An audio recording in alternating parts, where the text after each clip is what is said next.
One, two, three, four.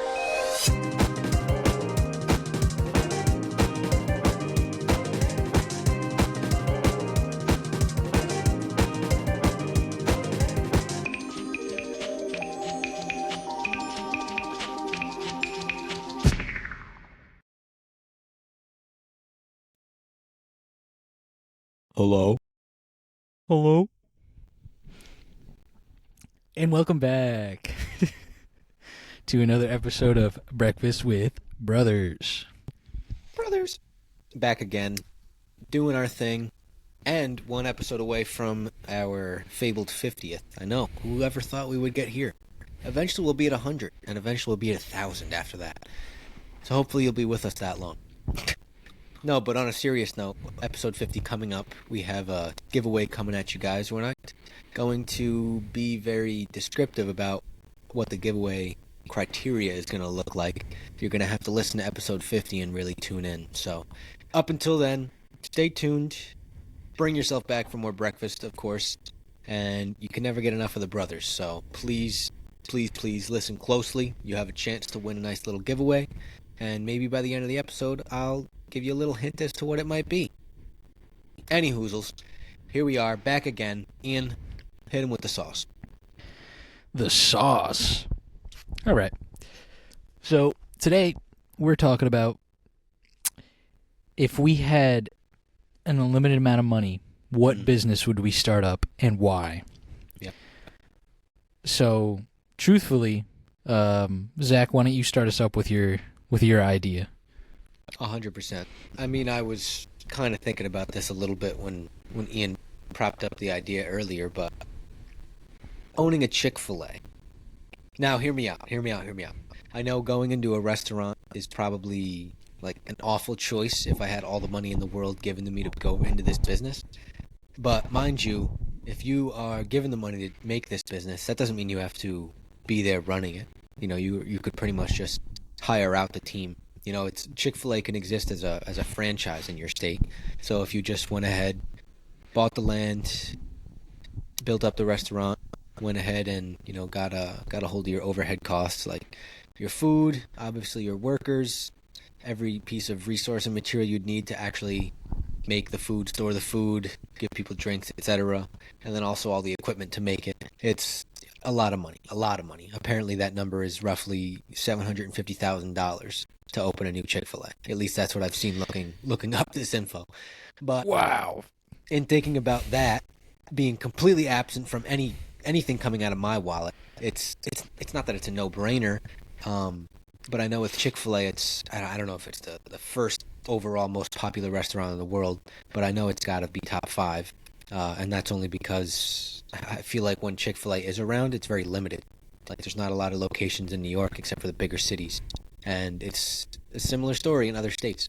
So once you actually have the opportunity to open a Chick-fil-A, which in my case would be perfect if I didn't have to worry about money, you have a lot of customers, good food, and then you also have, there's a lot of social media surroundings about like the little quirks and intricacies of Chick-fil-A, like their special drive-through BS, their my pleasure instead of you're welcome, or stuff like that.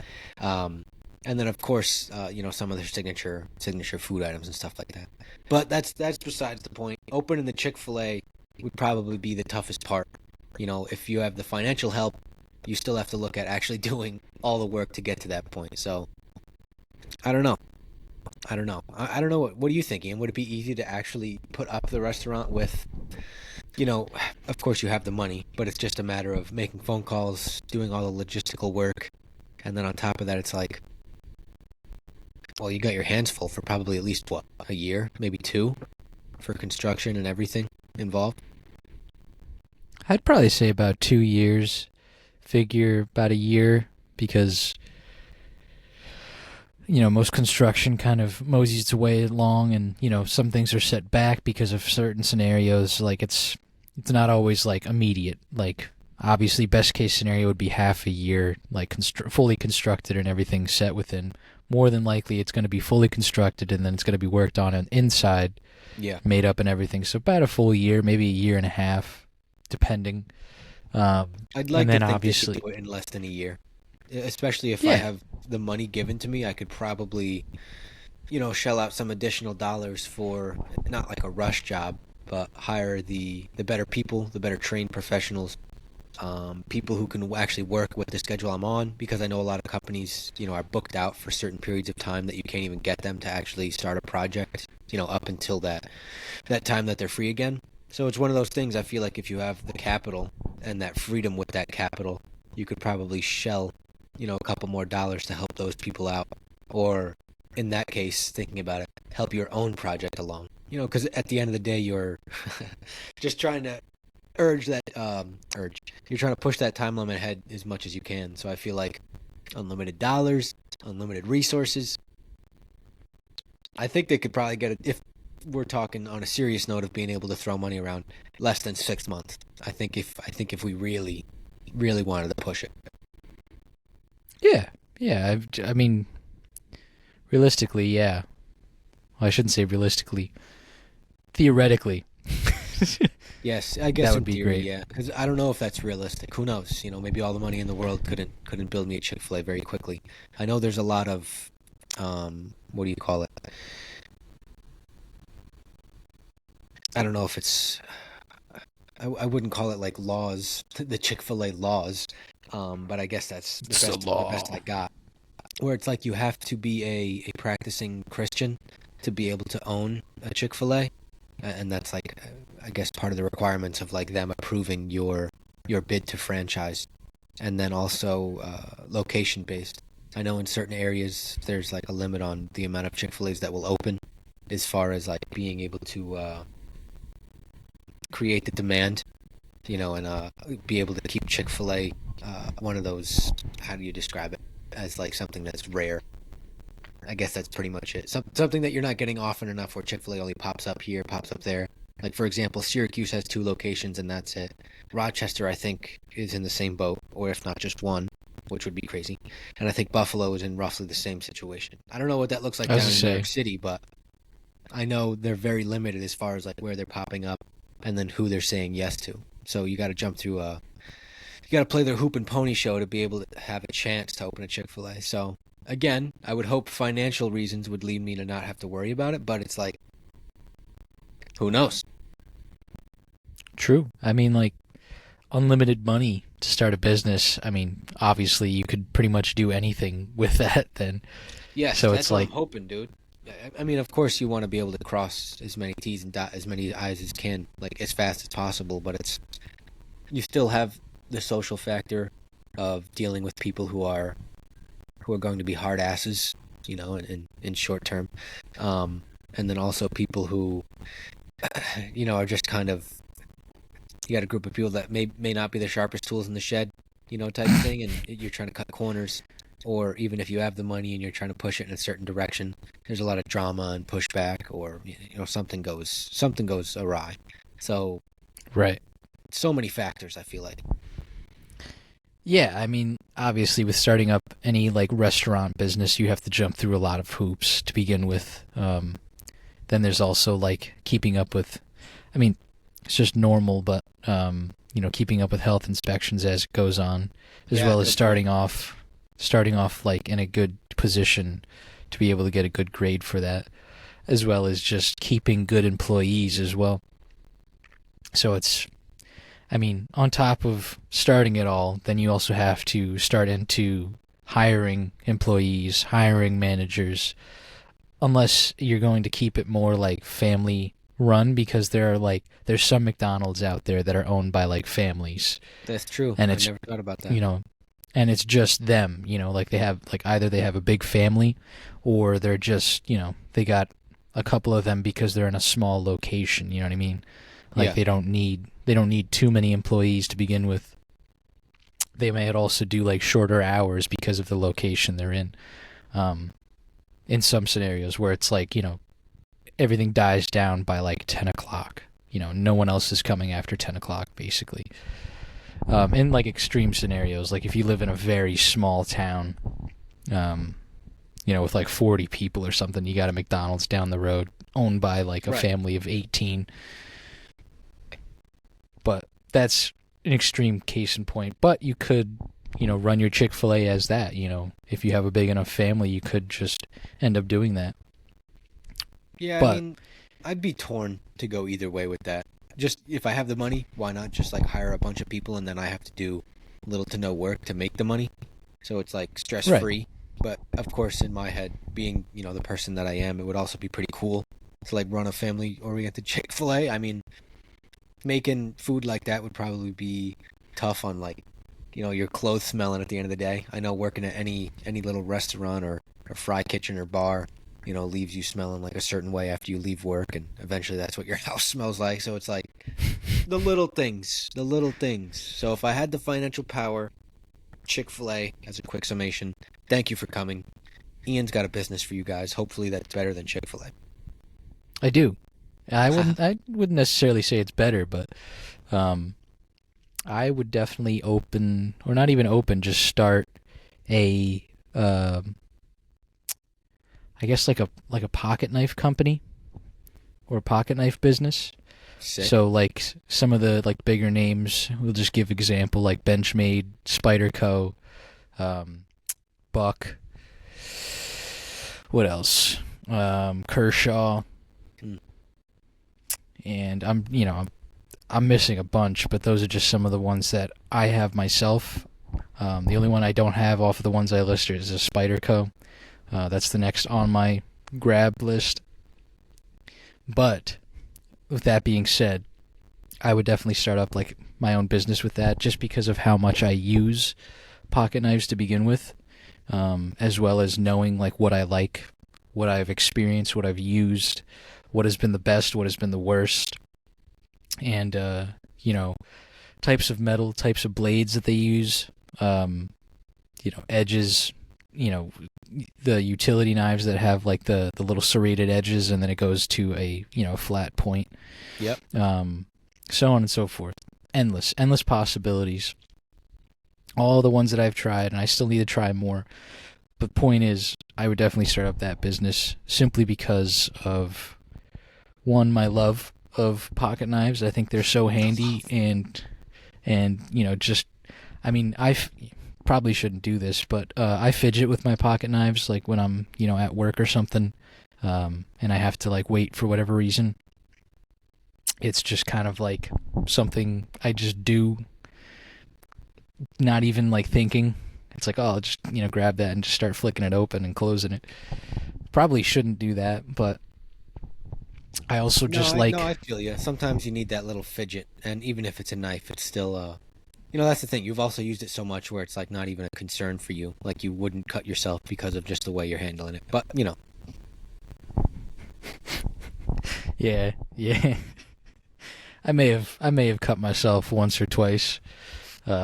One time a little too close, but we won't get into that.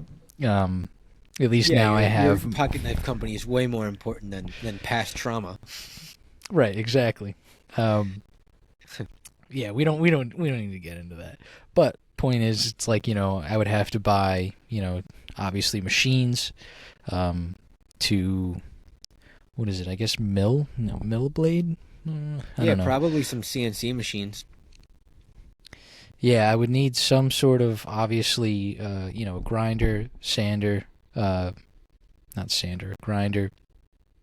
Why am I blanking on everything that I would need? Obviously, I would need to start, purchasing certain metals, especially if I'd like to take it in the route of, like, Damascus. That would be pretty sweet, Damascus pocket knives.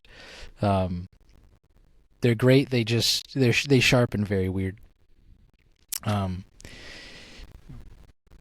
Sorry, man down. But figure I need to, put money into machines. I need to put money into advertisement later on when I start, like, actually having, production of certain prototypes, where I want to go in the direction of, like, making my pocket knives, in the sense of, like, who am I targeting? Obviously getting an idea of, like, what I want to make, and then actually executing it all. So while it might not be as complex as your startup for your Chick-fil-A. I know. Pick the bad one It definitely is complex in its own way. I think it just has a different battle, whereas it would be more like trying to get the space to do it first. Getting like I would say like a warehouse slash shop, depending on how much I'm producing. So it could be like a, half shop, half warehouse type deal where it's like, yeah, I'd have all my machines in one area. This is something that I would probably do more myself with a few workers. I wouldn't be going like full scale, like production. I was just about to ask if you were about to do it on like a wholesale manufacturing vibe where you're just pumping, or if it would be more of like a homemade, handmade, slow time to output, kind of like rare knife, knife crafting, that type of thing. Yeah, I would like to get more towards like a rare, handmade, custom made too,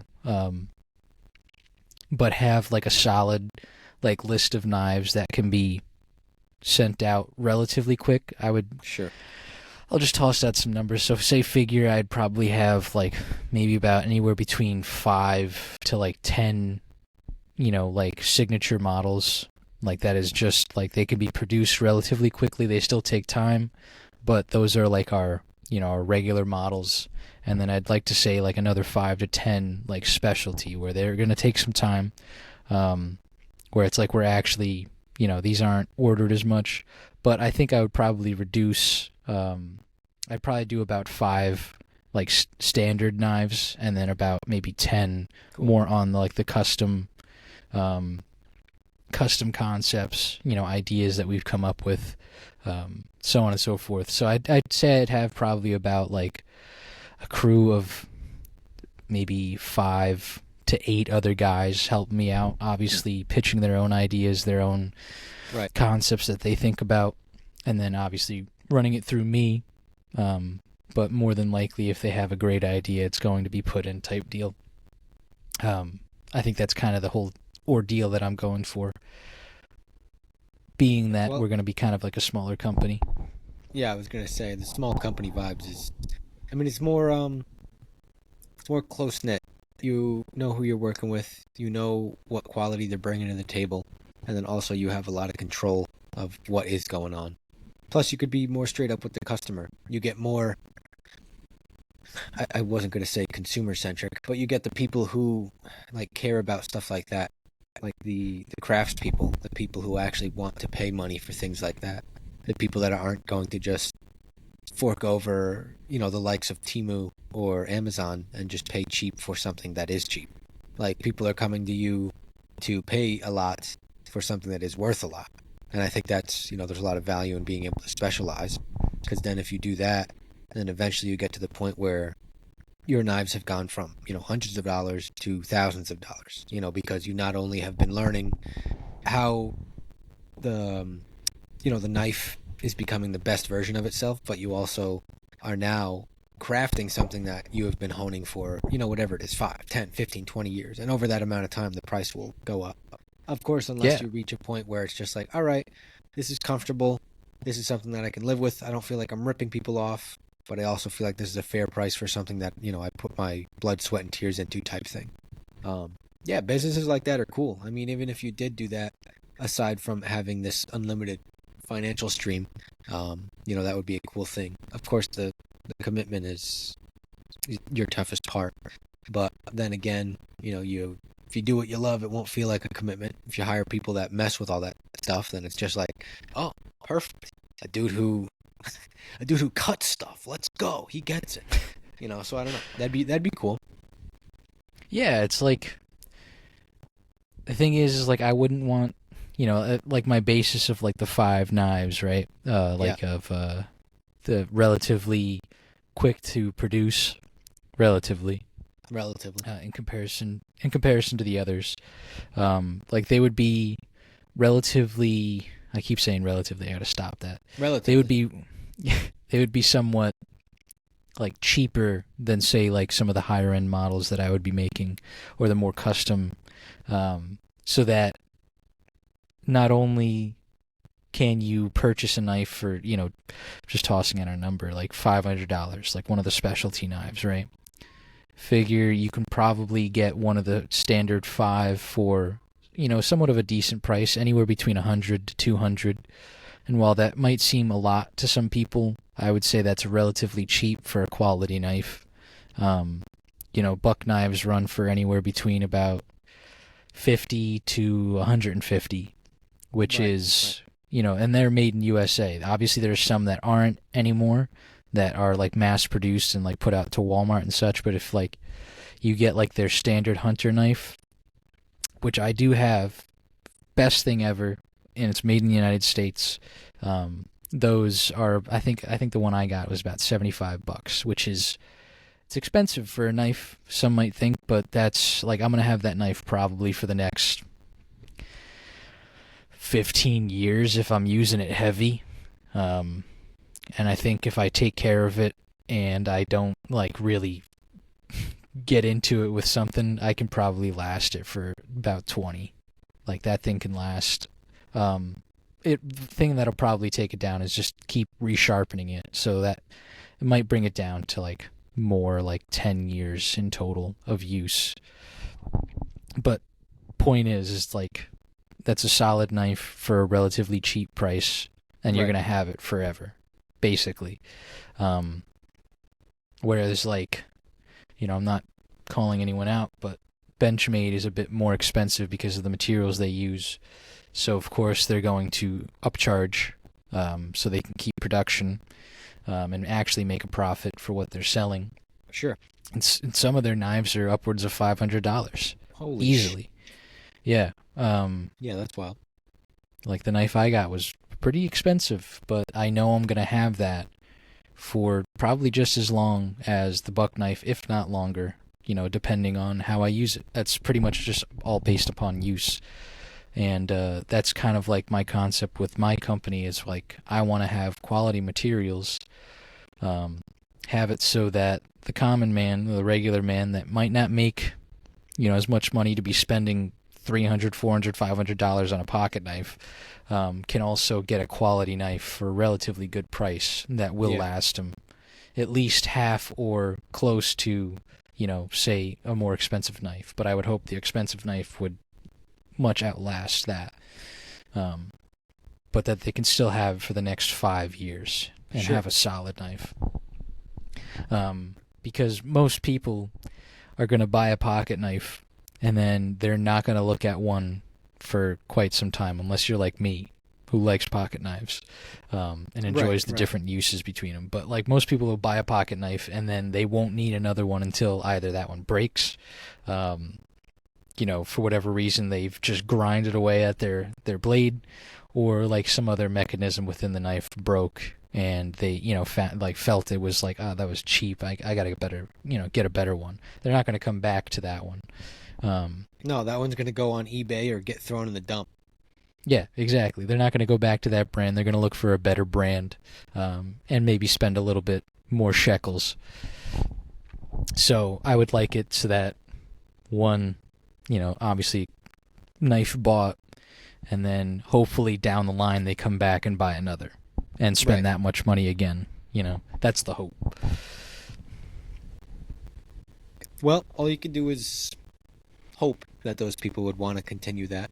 And that's something, maybe not that I've seen, but that I've come to recognize as like I sell stuff, that things, depending on the replenishability, are definitely something that people will come back to.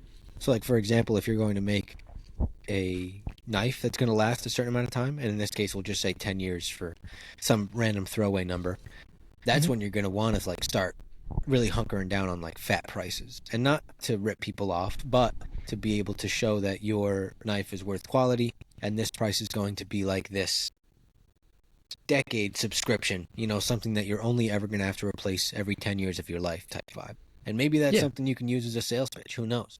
But everything I've seen is like replenishables. Like, for example, it's like shampoo. You go through a shampoo bottle in, maybe a month if you got a lot of hair, maybe 2 or 3 if you got, little to no hair.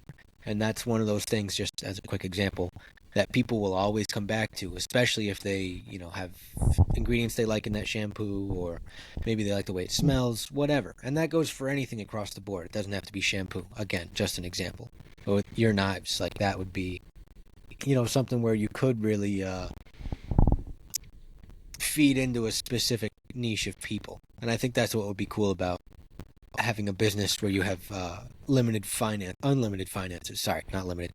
Because then it's like, literally, the sky's the limit, because you don't have any worry of going bankrupt. You don't have any worry of losing out on having to replace machines that break. You don't have any worry about not having enough customers, like the first year of sales, stuff like that. Like, it's like, imagine that, just being able to have a backing of just unlimited cash. Like, of course, there's many people today that are billionaires, millionaires, whatever, that don't have to worry, and, they can kind of jump from venture to venture without having to actually think about too many consequences. But in your case, you may be able to just jump in head first, without too much capital, and just live that, idea of being able to have that backing, even if, it comes at a risk. Because sometimes you have to be able to make that leap without doing too much analysis, because then you're just going to drown yourself in, oh, what if I did this? Oh, why didn't I do that? Etc. So you and I having this talk, might make a lot of sense, to be able to be a business owner. It takes a lot of balls, but you also, you can make it happen with a couple savvy moves and just being smart about certain things with common sense. So I don't know.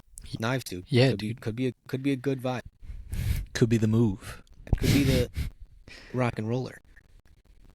No, I mean, like, it would be pretty sweet to actually start that business up. And I don't know if you actually have any interest in becoming a owner of Chick-fil-A, but I was trying to tell Meg the other day that since Binghamton doesn't have a Chick-fil-A, we should do a like a McSally's chicken delivery type vibe and bring people from Syracuse and from Scranton to come like make deliveries for like a local ghost kitchen in Binghamton. It was just a thought, but honestly, I immediately when I thought about it, I was like, McSally's chicken delivery was made for this, as far as like having a ghost kitchen be supported by Chick-fil-A's outside of the area. Now, we didn't think about the feasibility of like keeping food warm or being able to serve people, but I'm sure there's some type of way that it could happen. And in this light, I wouldn't have to spend $750,000 to bring Chick-fil-A to people in Binghamton. I mean, yeah, that'd be pretty sweet. And for those who don't know, Zach essentially started his own like delivery service called McSally's Chicken Delivery Service. Ah, yes. And yeah, just to let people know, they're probably thinking like, what the hell's McSally's? And like I was a driver for it for what was it? We probably did it for a couple of months. Yeah, it was like the latter end of COVID, I suppose. Yeah, it was. Because we also had Caleb and Tom driving for us too for a little bit. After I think I finally went back to college, because I think I got a house off campus, so I was able to go back. And yeah, they took over for driving. But yeah, it was just like our little delivery service. We weren't necessarily delivering chicken, but we definitely just, delivered whatever it was. Like, we'd stop at a gas station, grab you some Swishers or something if you wanted it. We'd go to McDonald's and drive like 20 minutes to bring it to you if you didn't feel like leaving your house. Or, if you really wanted it, we'd, no one ever did, but, if you want a Taco Bell, like for us, it was about 15, 20 minutes away. We'd go out there and get it, but we'd just charge you. That's all. Basically just like DoorDash or Uber Eats, or any of those like home delivery services, is essentially just a cheaper version because, well, we don't really have a great DoorDash around, like, where we're from in Liberty, New York. I'm not sure how it is now. It may have gotten a little bit better, but it's not like people aren't like staying out late in like some college towns. Like when I went to school in Fredonia, it's like we could DoorDash at like until 2 a.m. Like, yeah, it was ridiculous. But that's because there's college kids that are high, drunk, or God knows what, Yeah, seriously. that want food at 2 a.m. because they just finished with their party. So, it's all dependent on like your demographic. But besides that, not to get too far off topic, we need to wrap it up here. So, is there any closing remarks you'd like to make, Zach? No, I was just going to say that aside from whatever Ian and I brought to the table as far as the financial unlimitedness of these potential businesses, we should be able to look out to you guys and say that if you had any inkling of businesses in mind, that you should never think that the sky is the limit. If you want to follow something and pursue a passion of yours, you should absolutely do it. Even if you don't have this unlimited bread coasting in your back pocket. Of course, that would be nice. Everyone could hope and pray that they can get millions of dollars to do whatever they want to do, but it's just a harsh reality that may not happen. So you have to find ways to make it happen. And being able to persevere and have a little confidence in yourself go a long way. So send your love to Chick-fil-A. Send your love to the knives. Give it your all in whatever you want to do and make that endeavor possible. So regardless, McSally's Chicken Delivery Service may be coming back on the map if the Chick-fil-A transportation vibes somehow kick in here. Definitely been thinking about it. Sometimes I have dreams about it. But we'll, literally, I'll be falling asleep. I'll be, pretending like I'm driving Chick-fil-A somewhere and I'm just munching on, half of a pickle. Yeah. And it's just like, wow, that sandwich was small. But regardless, thanks, everyone. Ian, ball out with the homies. Let them know. Yeah, I was gonna say, don't let anything hinder you from doing what you want to do, and that goes for anything. Not only just businesses, whatever it is you want to do. So keep that in mind.